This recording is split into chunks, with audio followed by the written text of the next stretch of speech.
नमो शेतकरी महासन्मान निधी योजनेअंतर्गत लाभार्थ्यांना हा कालच त्याचा GR निघालेला आहे। साधारणतः या राज्यामधल्या 92,36,000 शेतकऱ्यांना याचा उद्या त्यांना तो साधारणतः मंगळवारी किंवा बुधवारी शक्यतो तो कार्यक्रम या राज्याच्या खात्यामध्ये नमो शेतकरी आणि PM किसान या योजनेचे हप्ते कधी जमा होणार किंवा हे पैसे जमा व्हायला सुरुवात झाली का, या संदर्भातल्या अनेक बातम्या सातत्यानं प्रसार माध्यमांकडून प्रसिद्ध होत असतात। आणि आपण सकाळी उठल्यापासून तर संध्याकाळी रात्री झोपेपर्यंत मोबाईल उघडत असतो आणि चेक करत असतो की PM चा हप्ता कधी जमा होणार, नमोचा हप्ता कधी जमा होणार, लाडक्या बहिणीचे पैसे कधी जमा होणार किंवा राशनचं वाटप कधी सुरू होणार किंवा सरकारकडून एखादी नवीन योजना शेतकऱ्यांसाठी जाहीर केलेली आहे का, या गोष्टींची पडताळणी करत असतो। आणि मग बऱ्याचदा असं होतं की 99% बातम्या ह्या चुकीच्या असतात, खोट्या असतात, दिशाभूल करणाऱ्या असतात, तुम्हाला आम्हाला आशेला लावणाऱ्या असतात। आणि मग आशेला लावत असताना मग आमची परिस्थिती अशी बनलेली आहे की आम्हाला संध्याकाळी झोपताना उद्याच्या दिवसाची काळजी असते, चिंता असते की उद्याचा दिवस कसा जाणार, दिवस इकडून तिकडून कसा तरी गेला तर रात्रीची चूल आपली कशी पेटणार, या भ्रांतीमध्ये प्रत्येक जण जगत असतो, वागत असतो। आणि मग अशातच मग नमो शेतकरी, PM किसान, लाडकी बहीण, राशन किंवा सरकारच्या वेगवेगळ्या योजनांसंदर्भातल्या बातम्या येत असतात। आणि मग बरेच जण, आपल्यातलेच काही लोक आपल्याला चुकीची माहिती देऊन आपली दिशाभूल करत असतात की नमो शेतकरीचा हप्ता आज जमा व्हायला सुरुवात झाली, PM किसानचा हप्ता आज जमा व्हायला सुरुवात झाली। कारण तुमचे आमचे खर्च आणि गरजा एवढ्या वाढलेल्या आहेत की इथल्या जी काही व्यवस्था असेल, राजकीय व्यवस्था असेल, सरकारी व्यवस्था असेल, तर यांनी तुम्हाला आम्हाला पिढ्यानपिढ्यासाठी गुलाम बनवलेला आहे। तुमच्या आमच्या हातामध्ये काहीच ठेवलेलं नाही की आम्ही एकीकडे आम्ही स्वतःला शेतकरी म्हणून घेतो, या जगाचा पोशिंदा म्हणून घेतो, जगाचा अन्नदाता म्हणून घेतो। आणि हे सगळं म्हणून घेत असताना ज्या शेतमालामध्ये आपण शेतमाल पिकवतो त्या शेतमालाचा दर्जा, गुणवत्ता किंवा भाव ठरवण्याचा अधिकार आपल्याला नाही।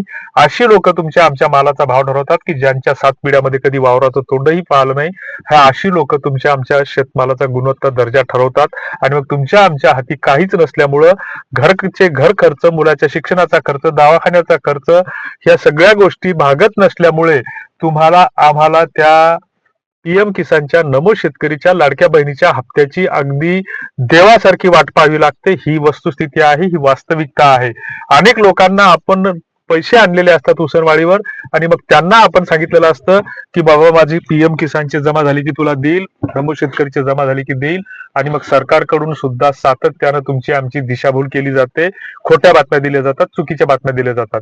सुरुवातीला सरकारकडून सांगण्यात आलं होतं की नमो शेतकरीचा जो काही हप्ता आहे तर तो जानेवारीच्या पहिल्या आठवड्यामध्ये जमा होईल। मात्र हे जे काही सरकार आहे तर हे सरकारने इथल्या तुम्हाला आम्हाला सामान्य माणसाला, शेतकऱ्याला लाचार केलेला आहे। आणि स्वतः सरकार हे एक खोटारडा आहे आणि तुमची आमची कुठेतरी भावनिक दिशाभूल करत आहे। आणि नमो शेतकरीचा हप्ता आता फेब्रुवारी महिना संपत आला तरीही या तारखेला जमा होणार, इतक्या वाजून तितक्या मिनिटांनी जमा झाला, 12 बँकेमध्ये जमा झाला, त्या 12 जिल्ह्यामध्ये जमा झाला, अशा चुकीच्या आणि खोट्या बातम्या सातत्यानं तुम्ही आम्ही पाहत असतो। आणि मग 1 मार्च रोजी हा हप्ता जमा होईल असं काही माध्यमांनी सांगितलेलं आहे, मात्र या तारखेबद्दलही काही निश्चिती नाही। तर लाडक्या बहिणीच्या संदर्भात जो काही जानेवारीचा हप्ता आहे तर 86 लाख महिला भगिनींचे नाव जवळपास या योजनेतून वगळलेली आहेत आणि त्यांना पुन्हा EKYC साठी 31 मार्च ही मुदत देण्यात आलेली आहे। आधीच्या EKYC मध्ये सुद्धा सरकारने काहीच पडताळणी केलेली नाही। तुम्हाला आम्हाला मूर्ख आणि चुत्या बनवलेला आहे की लाडक्या बहिणीची EKYC करत असताना सरकारने फक्त आधार क्रमांक टाकायला सांगितला, त्याच्यावरचा OTP घेतला आणि याच्यातून सरकारनं कुठली पडताळणी केली हे त्या सरकारनंच सांगावं। मात्र सरकारला नेमके प्रश्न विचारायचे कोणी? तुम्ही आम्ही जे काही 288 लोक निवडून दिले तर त्यांची तोंड शिवलेली येतं याबाबत, त्यांनी हे प्रश्न विचारायचं धाडस केलं पाहिजे। मात्र ते विचारत नाहीत की सरकारला विचारलं पाहिजे की तुम्ही याच्यातून काय साध्य केलं। आता तुम्हाला आम्हालाच कुठंतरी संघटित व्हावं लागेल आणि निदान मग सरकारकडे बाकीचं काही करू शकत नाही, कारण रस्त्यावर उतरून तुम्ही आम्ही आंदोलन करू शकत नाही। पण अशा स्थितीमध्ये आपण सरकारकडे मोठ्या प्रमाणामध्ये तक्रारी करू शकतो। जे काही संबंधित खात्याचे मंत्री असतील, आयुक्त असतील, सचिव असतील किंवा तुमचे जिल्हा कार्यालय असतील तर जिल्हाधिकारी असतील तर त्यांच्याकडे आपण तक्रारी केल्या पाहिजे. तर पुढच्या व्हिडिओमध्ये आपण तक्रार कशी करायची ते पाहणार आहोत. सध्या पीएम किसानच्या हप्त्याबाबत जे काही सांगितलं जात होतं तर 20 ते 22 फेब्रुवारीच्या दरम्यान पीएम किसानचा हप्ता जमा होईल असं सरकारकडून सांगितलं होतं. मात्र त्याच्याबद्दलही अजून कुठली शक्यता नाही. सरकारची वेबसाईट जर चेक केली तर त्याच्यावर सगळ्या जुन्याच बातम्या येतात.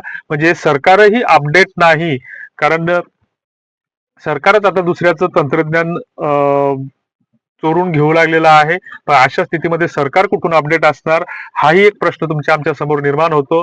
आणि मग अशा स्थितीमध्ये पीएम किसान आणि नमो शेतकरीचा हप्ता फेब्रुवारीच्या शेवटच्या दिवसा म्हणजे 28 फेब्रुवारीपर्यंत जमा होईल किंवा मार्चच्या पहिल्या आठवड्यात जमा होईल अशी शक्यता सांगितली जात आहे.